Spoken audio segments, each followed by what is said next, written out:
नमस्कार, मी पूर्वी भावे. घे भरारीमध्ये आपलं स्वागत. भारताला स्वातंत्र्य मिळून जवळपास 70 वर्ष होत आली. स्वातंत्र्यपूर्व काळात भारतात काही वाईट प्रथा होत्या. त्यातलीच एक प्रथा म्हणजे हुंडा. अर्थात या हुंड्यावरती स्वातंत्र्यपूर्व काळामध्येच बंदी घालण्यात आलेली होती.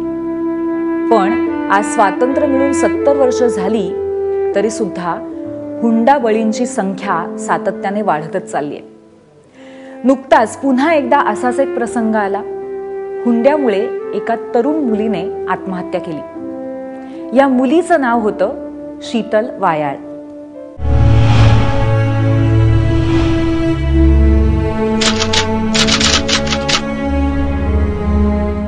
नमस्कार, मी शीतल वायाळ.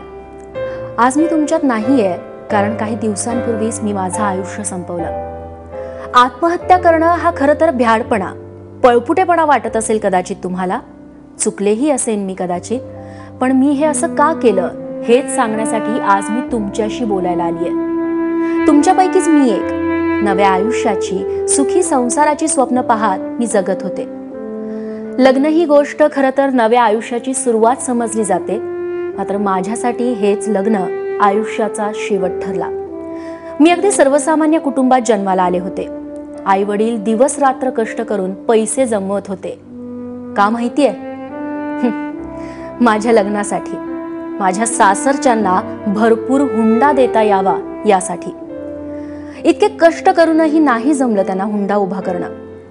मग काय, माझं कुटुंब हुंडा देण्यासाठी समर्थ नाही हे पाहून माझं लग्नच जमेना. आई वडिलांना हा न सोसणारा भार पाहून मी रोज घुसमटत होते. मुळात हुंडा द्यायचाच कशाला हा प्रश्न आतल्या आत घोंगावत होता. शेवटी घेतला निर्णय आणि संपवलं स्वतःला. आज मला जाणवतंय की आतल्या आत घोंगावणारा तो प्रश्न एकदा समोर येऊन समाजाला विचारला असता एकदा या हुंडा पद्धतीला सामर्थ्यानं विरोध केला असता तर माझ्यासोबतच माझ्यासारख्या अनेक शीतलचा जीव वाचला असता.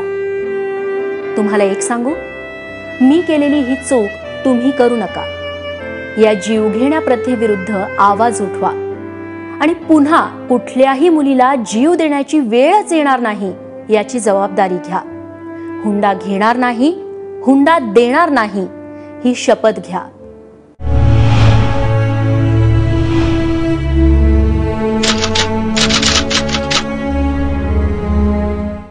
किती दुर्दैवी गोष्ट आहे नाही? उत्तम शिकलेल्या, होतकरू अशा असंख्य तरुण मुलींवरती आजही ताण आहे तो हुंड्याचा. आपले आई वडील आपल्या हुंड्यासाठी पैसे गोळा करू शकतील की नाही, आणि ते गोळा नाही केले तर आपलं लग्न कसं होणार असा प्रश्न आज अनेक जणींना पडतो. आणि त्यातूनच हुंडा घेऊन नंतर किंवा हुंडा घेण्याआधीच असे असंख्य बळी पाहायला मिळतात.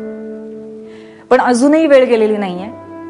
आपण सगळ्या जणी मिळून, किंबहुना आपण सगळे जण मिळून या वाईट प्रथेविरुद्ध उभं राहू शकतो. म्हणूनच आपण सगळ्यांनी एकत्र येऊया आणि पाठिंबा देऊया एबीपी माझाच्या नवीन कॅम्पेनला. सगळ्यांनी हॅशटॅग ट्रेंडिंग करू शकतो, ज्याचा हॅशटॅग असणार आहे हॅशटॅग हुंडा देणार नाही, हुंडा घेणार नाही. याच्या माध्यमातून खरोखरच एक वेगळी चळवळ सुरू होईल आणि पुन्हा एकदा अजूनही छोट्या छोट्या गावांमध्ये, शहरांमध्ये सुरू असलेली हुंडाबळीची ही घाणेरडी प्रथा नक्कीच समाजातनं दूर करण्यासाठी आपण सगळे यशस्वी होऊ शकू.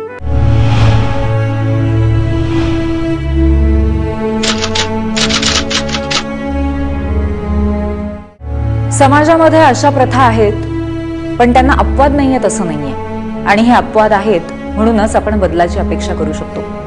चला पाहूया अशाच एका जोडप्याची ही अपवादात्मक कहाणी.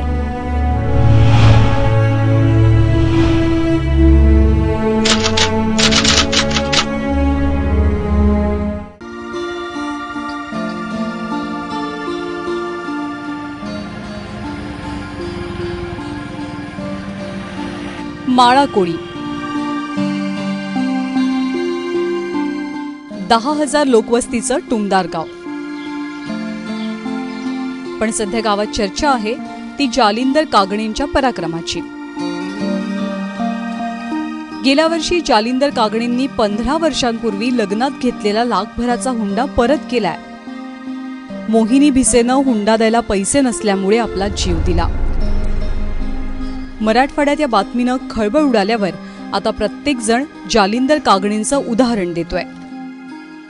आपल्या लग्नात आपण हुंडा घेतलाय आणि त्याच्यामुळं अगोदर या चुकीचं परिमार्जन आपल्याकडून व्हावं, ज्याला पापक्षालन म्हणता येईल, हे परिमार्जन व्हावं आणि नंतर आपल्याला मग या विषयावर बोलण्याचा नैतिक अधिकार, कुणाला सांगण्याचा नैतिक अधिकार प्राप्त होईल. आणि म्हणून या ठिकाणी अगोदर हुंडा परत करण्याचा निर्णय घेतला.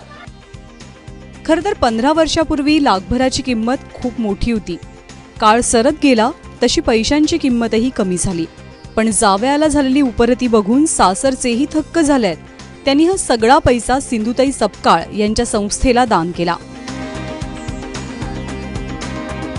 दुसरीकडे संगीताताईंनीही आपल्या मुलांच्या लग्नात हुंडाबंदीची घोषणा करून टाकली आहे. नाही, मुलाला तर घेणारच नाही, पण मुलीला एवढं सक्षम बनवणार की तिनं तिच्यासाठी कोणी हुंडा मागूच नाही. घ्यायचा असेल तर त्याच्याकडून मुलीकडून संस्कार घ्यावेत आणि द्यायचा असेल तर प्रेम द्यावे एकमेकाला. जालिंदर कांगणे शेती करून घर चालवतात, पण गरज पडली तर समाजात 4 लोकांच्या मदतीला धावून जायला मागे पुढे बघत नाहीत. त्यामुळे मुलाच्या निर्णयाचं 15 वर्षानंतर आई वडिलांनाही खूप कौतुक वाटतंय. मुलाने पैसे वापस दिले म्हणजे त्याच्यामध्ये मला उलट आनंद आहे, कारण ते त्यावेळेला तितका तो जबाबदार नव्हता. जबाबदार कसा नव्हता की त्यावेळेस एक कुटुंब प्रमुख म्हणून मी जबाबदार होतो आणि बैठकीमध्ये लोकांनी दिल्यानंतर हे लग्नासाठी खर्च म्हणून ते स्वीकारला गेला. पण उलट मुलाच्या रूपाने ते आपल्या डोक्यावरला बोजा कमी झाला. हुंडा परत करायला ह्याच्यातच मला खूप मोठा अभिमान वाटायला. का तर मी एक महिला आहे आणि आपल्याही मुली कुठंतरी द्यायच्या असतात. मग त्या मुलीला आपण हुंडा देते वेळेस आपल्याला किती त्रास होते तसाच प्रत्येकाला त्रास होत असेल ना. मोहिनीच्या आत्महत्येनं संवेदनशील माणसाच्या काळजाला पीळ पडल्याशिवाय राहत नाही. दुष्काळ चारा पाण्याचा आहे, पण त्यातही हुंडा मागून मुलीच्या आईबापांना आगतिक करून संवेदनांचा दुष्काळ जाहीर करू नका, इतकीच साधी अपेक्षा. योगेश लाटकर, एबीपी माझा, नांदेड.